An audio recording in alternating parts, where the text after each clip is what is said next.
Hello. Two of ASEAN's leaders will be with us at the London summit on April the 2nd. President Yudhoyono of Indonesia and Prime Minister Abhisit of Thailand. The Prime Minister of Thailand will be attending in his role as chair of ASEAN, because we wanted to make sure that the voices of Asia more broadly, as well as of the ASEAN region, were fully represented at this summit. Just as we've invited a second chair from Africa, the Prime Minister of Ethiopia, to attend.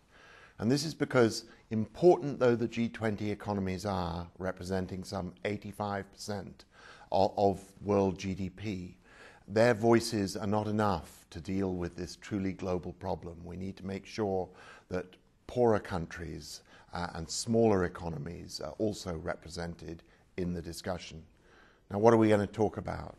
First, the need to go on rebuilding global demand to make sure there's an adequate stimulus out there to lead to recovery. Secondly, that we regulate the world's financial markets in ways that don't allow these same problems to come back and bite us a second time. But third, and very much of importance to the countries of ASEAN and of Asia more broadly, is the effort to reverse the sudden and dramatic collapse in international trade. We've seen countries in the Asian region suffer export cuts of some 20 to 40% over a year earlier, after the last month or so.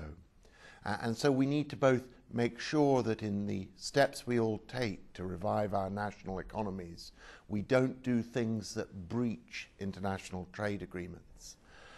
And we need to make sure that the Doha trade round gets revived as quickly as possible.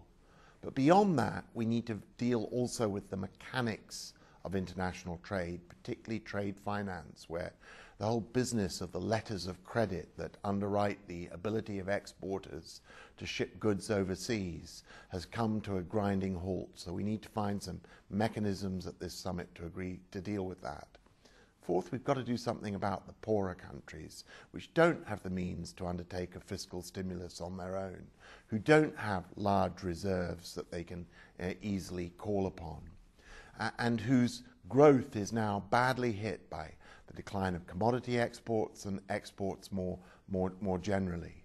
And as part of that, and fifthly, we've got to do something effective to strengthen the international financial institutions, some of which have had a very mixed reputation in the ASEAN region since the crisis of 1997. So to broaden their ownership, to make them much more user-friendly in the way they operate, is absolutely critical as we go forward.